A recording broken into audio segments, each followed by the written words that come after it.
GT Holidays, South India's #1 travel brand. You know you are special when you're with GT Holidays. எங்க சேதாரத்துக்கு மேல கொடுத்தீங்கன்னா உங்க காசை waste பண்ற மாதிரி தான்.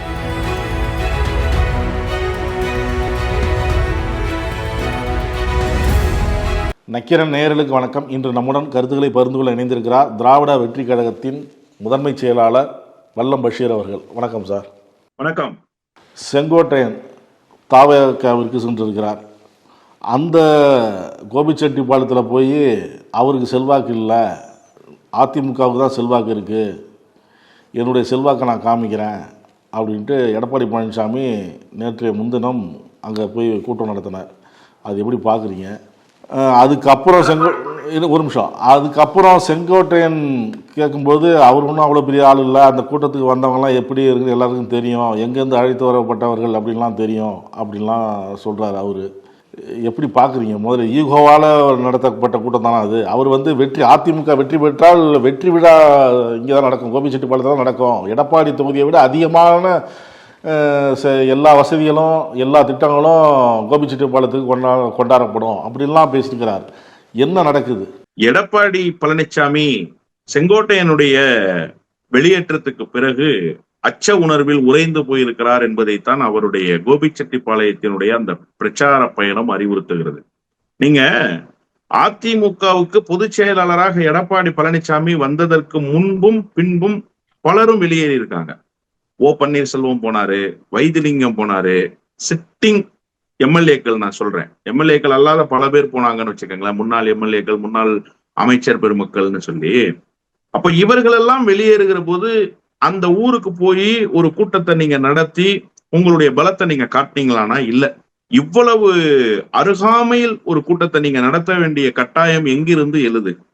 நீங்க ஒரத்த நாட்டுக்கு அவர் வருவதற்கு 6 மாத காலமாச்சு, தேனிக்கு அவர் போவதற்கு 4 மாத காலமாச்சு, நாங்குநேரிக்கு கடைசியா எப்ப போனார்னு எனக்கு உண்மையிலேயே தெரியல. ஏன்னா மனோஜ் பாண்டியன் அதிமுகவில் இருந்து இன்னொரு பிரிவாக இருக்கிற ஓபிஎஸ் கிட்ட போனார். அப்போ எல்லா சட்டமன்ற உறுப்பினர்களும் இவரை விட்டு வெளியேறுகிற போது இவருக்கு இல்லாத பதைப்பும் பதட்டமும் செங்கோடையன் வெளியேற்றப்பட்ட இந்த காலகட்டத்தில் வந்திருக்கு. அப்படின்னா உண்மையிலேயே செங்கோடையனுடைய இந்த நகர்வு அவருக்கு ஒரு விதத்தில் ஒரு அச்சத்தை தந்திருக்கு அப்படின்னு தான் புரிஞ்சுக்க வேண்டியிருக்கு. அதிலும் குறிப்பா கோபிச்செட்டிப்பாளையத்துக்குள்ள இந்த பாத்தீங்களா, இதுதான் உண்மையான அதிமுகன்னா நீங்க தான் சார் பொதுச் செயலாளரு, நீங்க உண்மையான அதிமுகன்னு எத்தனை தடவை சொல்லிக்கிட்டே இருப்பீங்க.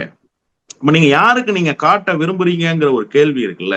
அவர் போயிட்டாரு, ஒரு கட்சியில சேர்ந்துட்டாரு, அவருக்கு அவருடைய ஆதரவாளர்கள் போயிட்டாங்க. பெரிய அளவுல எல்லாம் கொங்கு பகுதியில அவருக்கு கூட்டம் கூடல.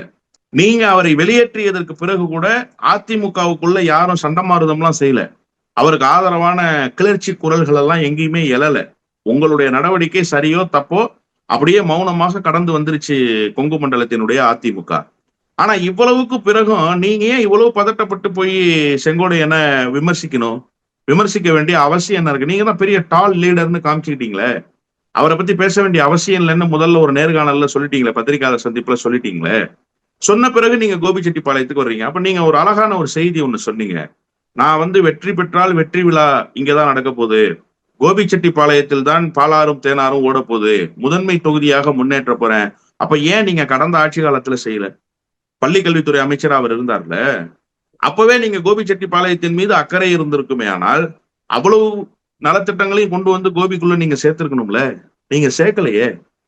அப்போ திடீரென உங்களுக்கு என்ன பாசம்னா, எங்க ஒருவேளை அதிமுகவினுடைய கிரவுண்ட் லெவல் ஒர்க்கர் செங்கோடையன் பின்னாடி போயிடுவாங்களோ, செங்கோடையன் தன்னுடைய கட்டமைப்பை பலப்படுத்திக் கொள்வாரோ, ஏற்கனவே விஜய்க்கு அதிமுகவினுடைய பெரும்பான்மையான வாக்குகள் போயிருங்கிற ஒரு சுச்சுவேஷன் இன்னைக்கு அரசியல் களத்துல இருக்குங்கிறத ஓரளவுக்கு எடப்பாடி பழனிசாமி உணர்ந்திருப்பார்.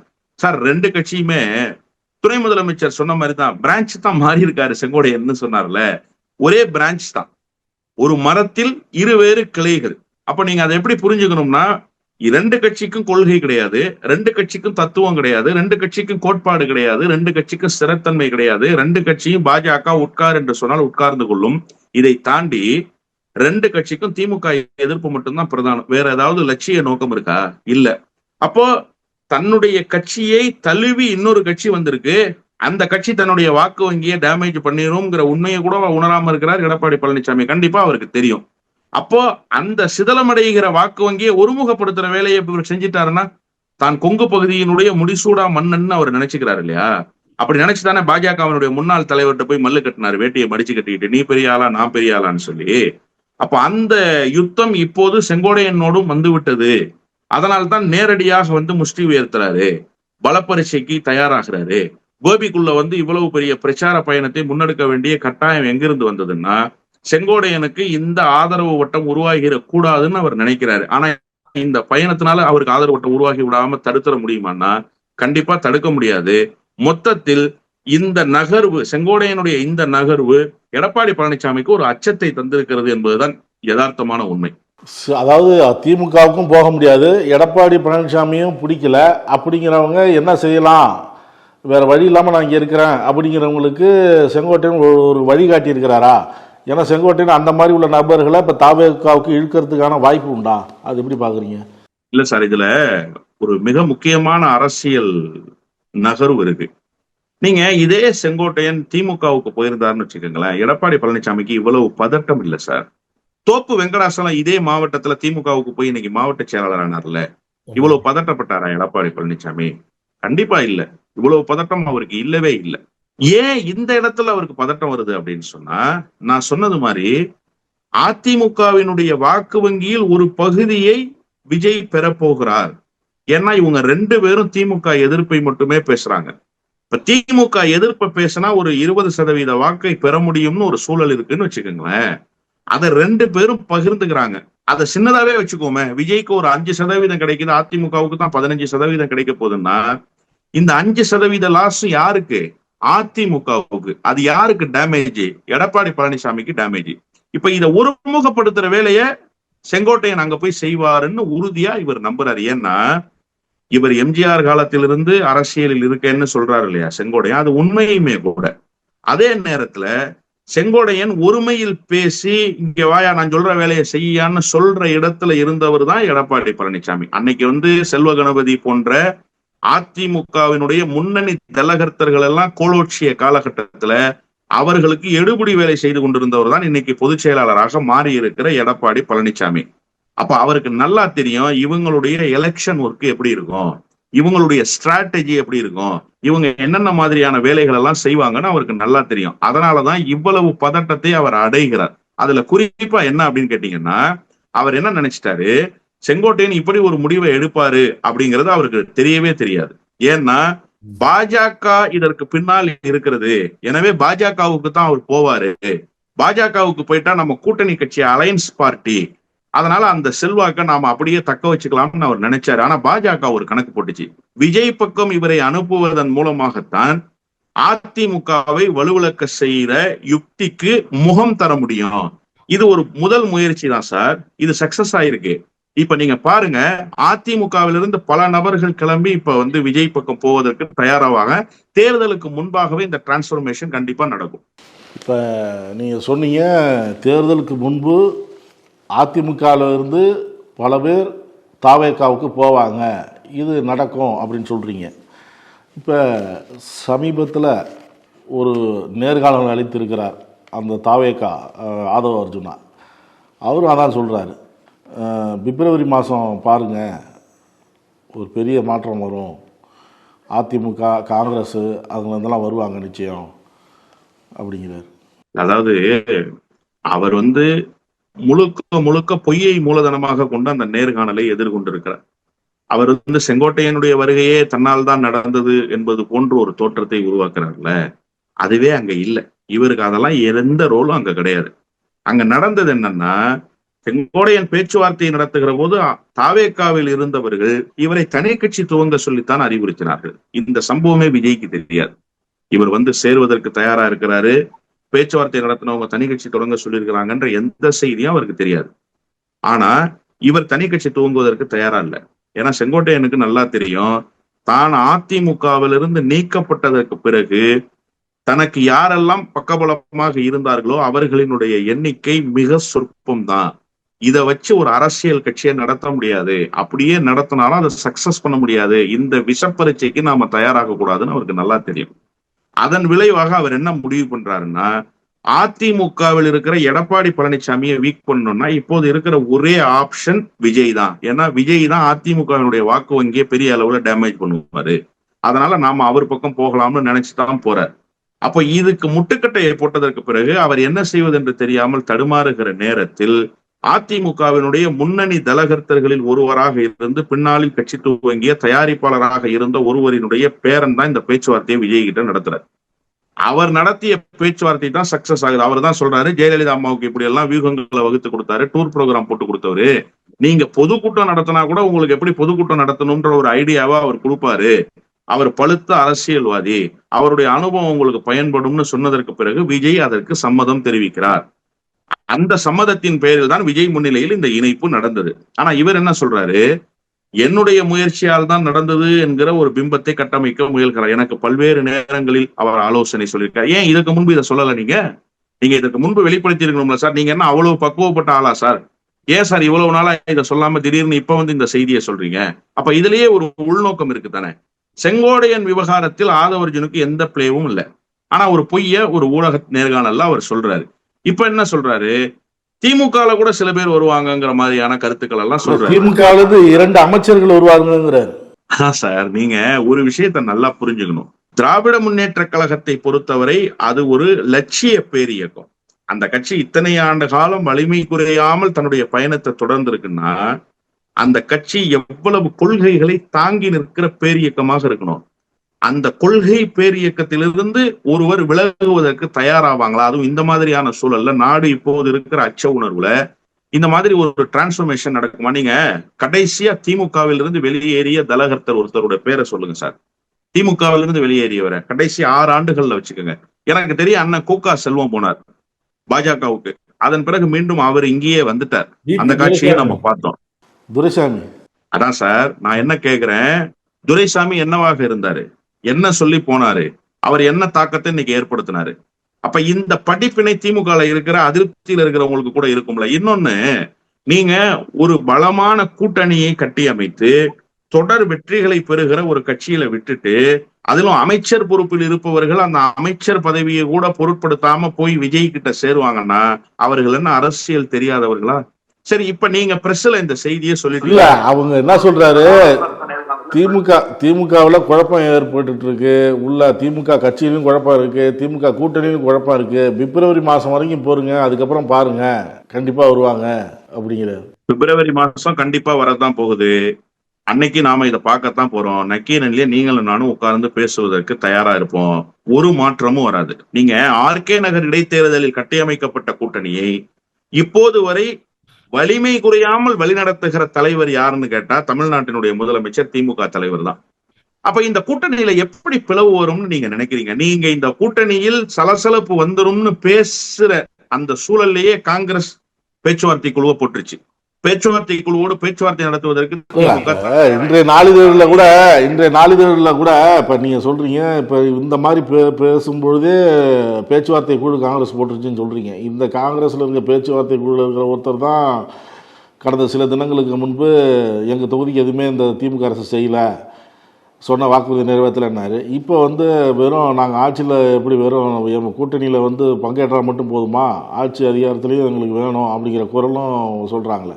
இந்த மாதிரிலாம் இருக்குல்ல, இதை வச்சுதான் அவங்க இப்போ இந்த சலசலப்புகளுக்கு ஆட்படுகிற சட்டமன்ற உறுப்பினர்கள் காங்கிரஸ் கட்சி நிர்வாகிகள் பேச போறாங்களா? இல்ல. பேச்சுவார்த்தையினுடைய இறுதி முகம் யார் தர்றது? அகில இந்திய தலைமை மல்லிகார்ஜுன கார்கே, குறிப்பாக ராகுல் காந்தி போன்றவர்கள். அவங்க என்ன சொல்றாங்க? திமுக கூட்டணி வேணாம்னு நினைக்கிறாங்களா? இன்னைக்கு இருக்கிற நிலைமைக்கு திமுக கூட்டணியில் அங்கம் வகிக்கிற காரணத்தால் தான் காங்கிரசுக்கு தமிழ்நாட்டில் ஒரு அதிகாரம் குறிப்பிட்ட அளவில் கிடைத்திருக்கு. வேற எங்க ஜெயிச்சிச்சு காங்கிரஸ்? காங்கிரஸ் திமுகவே 30 தொகுதி வராதுங்கிறாரு அவரு. அதை கவனிச்சிங்களா?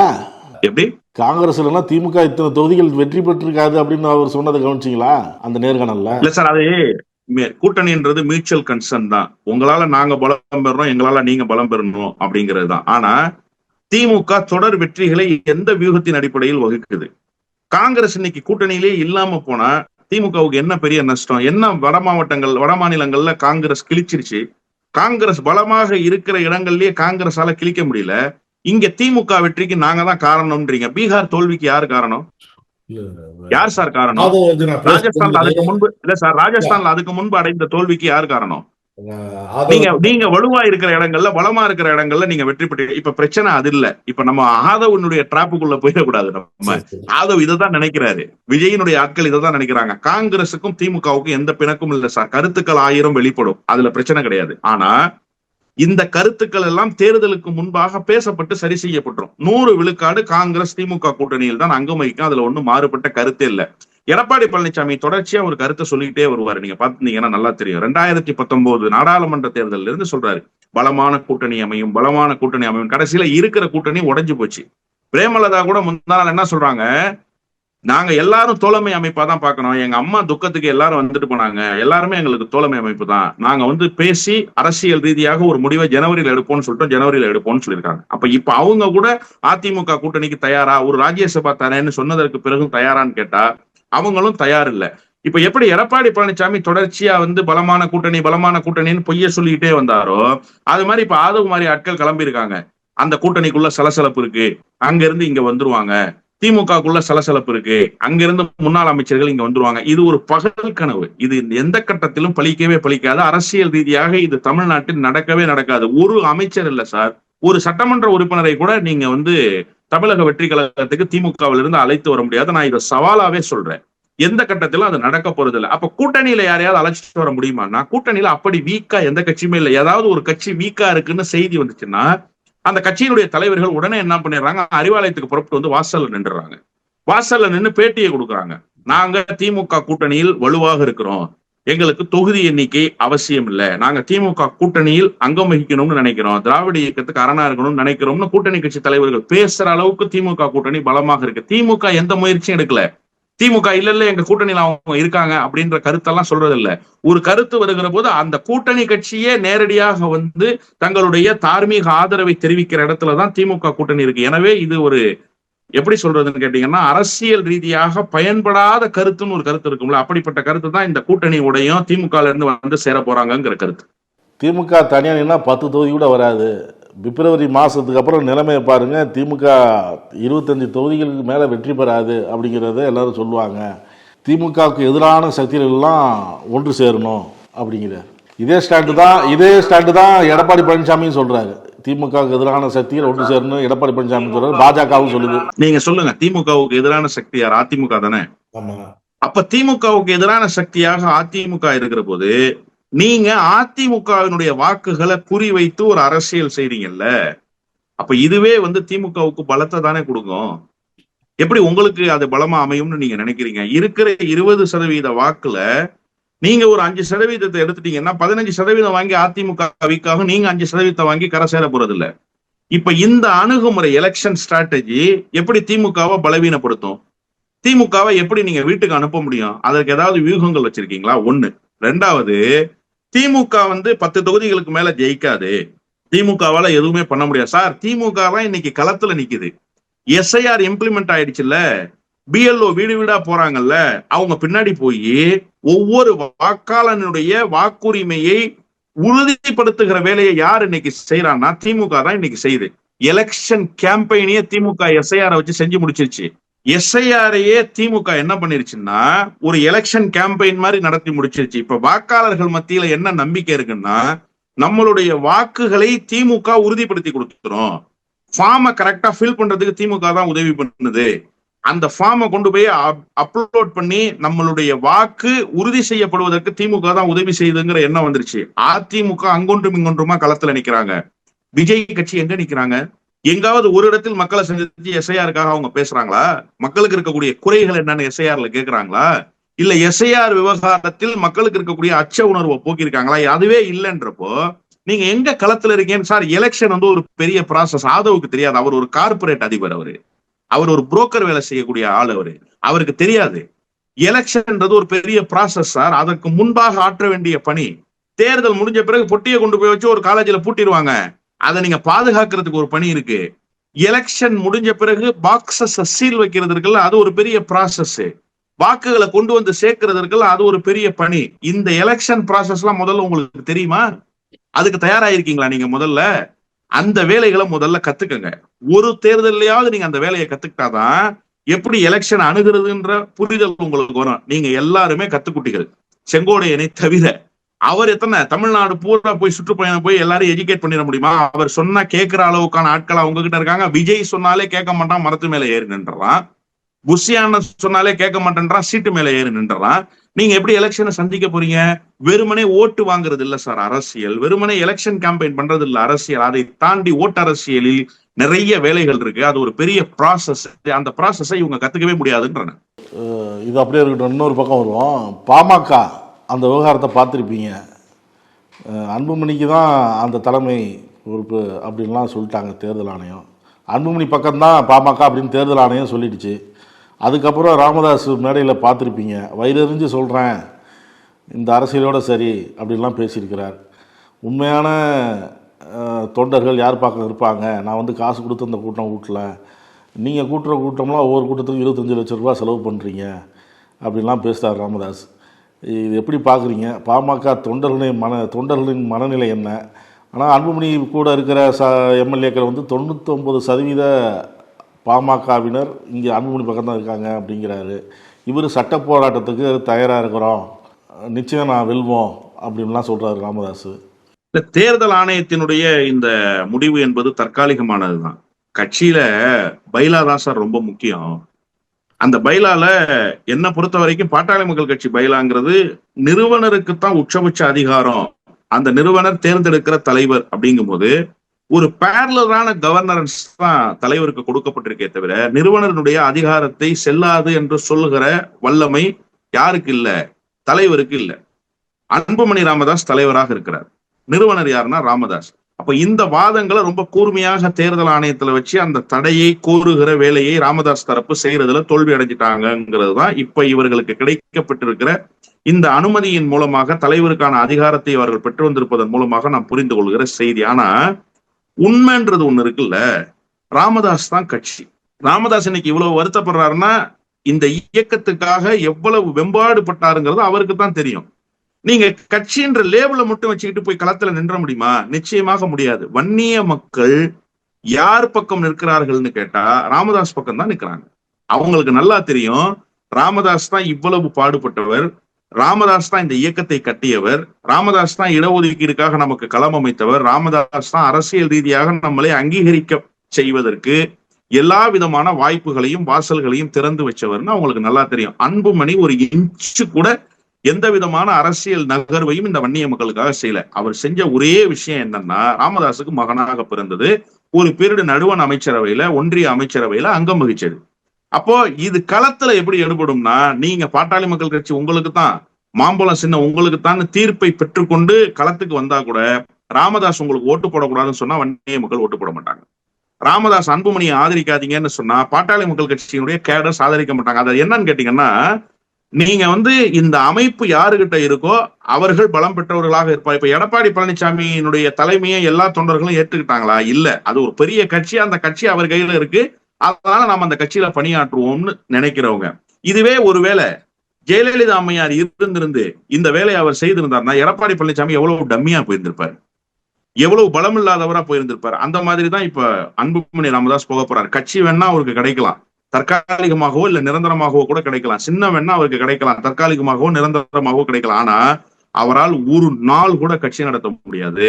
அரசியல் ரீதியாக பயணத்தை பாட்டாளி மக்கள் கட்சியில ஒரு நாளும் அவர் மேற்கொள்ள முடியாது. காரணம், இதற்கு எல்லாமுமாக இருப்பவர் ராமதாஸ் தான். வன்னிய மக்களும் சரி, பாட்டாளி மக்கள் கட்சியினுடைய அடிப்படை தொண்டர்களும் சரி ராமதாஸை தான் நம்புறாங்க. ராமதாஸுக்கு இமேஜ் இப்ப அன்புமணியால கூடியிருக்கு. ஐயா நம்மளை நம்பிதான் நிக்கிறாரு, நம்மளை காப்பாத்தான் நிக்கிறாரு, நமக்காகத்தான் மகனையை எதிர்த்து கட்சி தான் முக்கியம்னு நிக்கிறாருன்னு சொல்லி அவருக்கு செல்வாக்கு கூடி இருக்கிறதே தவிர அவர்தான் களத்தில் பாட்டாளி மக்கள் கட்சியினுடைய உண்மையான நாயகன். அன்புமணி இல்லை. அன்புமணியை பொறுத்த வரைக்கும், அந்த அன்புமணி தரப்பு பாமகவை பொறுத்த வரைக்கும் பாஜக அதிமுக கூட்டணி. இப்ப இவங்க நேற்றைக்கு கூட சொல்றாரு அன்புமணி, திமுக அரசை வீட்டுக்கு அனுப்புகிற அணியில் நாங்கள் இடம்பெறுவோம்னு சொல்றாரு. அப்ப திமுக அரசை வீட்டுக்கு அனுப்புகிற அணி எது? ஒருவேளை பலமான அணியாக இருக்கணும்னா அது அதிமுக தலைமையிலான அணியாகத்தான் இருக்க முடியும். வேற அணியாக இருப்பதற்கு வாய்ப்பு இல்லை அப்படிங்கிறது 100% களம் அறிந்திருப்பவர்கள் சொல்கிற செய்தி. அதான் அதிமுக பாஜக கூட்டணியா தாவேகா தலைமையிலான கூட்டணியா அந்த மாதிரி போவாரான்னு கேக்குறேன். இல்ல, அதாவது விஜய் பக்கம் அவர் போவதற்கான வாய்ப்புகள் மிக மிக குறைவு. அதிமுக கூட்டணியில் அங்கம் வைக்கணும் தான் நினைப்பாரு. ஏன்னா இப்ப ராமதாஸ் அவர்களை அதிமுக பாஜக தலைமையிலான கூட்டணியில தான் அங்கம் வைக்கணும்னு நினைப்பாரு. காரணம் என்ன அப்படின்னு கேட்டா, ராமதாஸை எதிர்த்து கொண்டு ஒரு அரசியலை செய்கிற போது தேர்தல் வெற்றி என்பது மிக மிக மிக முக்கியமானதாக ராமதாஸுக்கும் அன்புமணி ராமதாஸுக்கும் இருக்கு. ரெண்டு பேருமே இப்ப தேர்தல் வெற்றியின் மூலமாக யார் உண்மையிலேயே இந்த கட்சிக்கு தகுதி படைத்தவர்கள், இந்த கட்சியை வழிநடத்தக்கூடியவர்கள்ங்கிறத நிரூபிக்க வேண்டிய கட்டாயத்தில் இருக்காங்க. அப்ப என்னன்னா, அதிமுகவோடு கூட்டு வைத்தால்தான் சொற்பமான இடங்களையாவது பெற முடியும். கடந்த காலத்துல பெற்றது மாதிரியாவது ஒரு 3 சீட்டு 4 சீட்டையாவது பெற முடியும். இல்ல நாங்க வெற்றி கழகத்தோட போய் கூட்டணி வைக்க போறோம், தமிழக வெற்றி கழகத்தோட போய் கூட்டணி வைக்க போறோம்னு சொன்னாங்கன்னா கண்டிப்பாக ஒரு இடத்தில் கூட அன்புமணி வெற்றி பெற முடியாது. ராமதாஸ் அந்த இதுல வெற்றி பெற்றுவாரு. ஒருவேளை திமுக அணிக்கு ராமதாஸ் வருவதற்கு தயாரானா அது நடந்துரும் அப்படிங்கிற ஒரு சூழல் இருக்கும்போது இந்த விஷப்பரீட்சைக்கு தயாராக மாட்டார் அன்புமணி என்றுதான் நான் புரிந்து கொள்கிறேன். எனவே அதிமுக பாஜக கூட்டணியில் அவர் இருப்பதற்கான வாய்ப்பு தான் அதிகம். அவரும் அதை தான் விரும்புறாரு. அவர் பாஜகவோடயே இருக்கணும்னு நினைக்கிறாரு. டிடிவி தினகரன் ஓ பன்னீர்செல்வம் மாதிரி கூட இல்ல. அவங்க கூட என்ன நினைக்கிறாங்கன்னா, பாஜக ரூட்டு போட்டு கொடுத்தா அந்த ரூட்ல போயிடுவோம், அவங்க என்ன சொல்றாங்களோ அதை நம்ம கேட்டுக்கலான்ற மனநிலை இருக்காங்க. ஆனா இவர் என்னன்னா, நீங்க என்ன போக சொன்னா கூட நான் போக மாட்டேன், உங்க கூடவே தான் இருப்பேன், நீங்க தேர்தலை புறக்கணிக்கிறீங்களா புறக்கணிச்சிருவோம், நான் எல்லா வகையிலும் உங்க பக்கத்துல நிற்கிறேன்னு சொல்லி இப்ப பாஜகவினுடைய அணுக்க நண்பர் யாருன்னு கேட்டா அன்புமணி ராமதாஸ் தான். எனவே அவர் பாஜக அங்கம் வகிக்கிற அணியில் இருப்பார். கருத்துக்களை பகிர்ந்துள்ளதற்கு நன்றி சார். நன்றி. நக்கீரன் டிவிக்கு சப்ஸ்கிரைப் செய்யுங்கள். உங்கள் ஆதரவே எங்கள் பலம். ஆசிரியர்களுக்கு நண்பனாகவும் மாணவர்களுக்கு ஆசானாகவும் திகழும் தேர்வு வழிகாட்டி. ஒவ்வொரு பாடத்திற்கும் அனுபவமிக்க ஆசிரியர்களின் துல்லியமான தெளிவான விடைகள். CNC இருக்கு, தேர்வு பயம் எதற்கு? இது தீரன் பப்ளிஷிங் ஹவுஸ் விற்பனை வெளியீடு.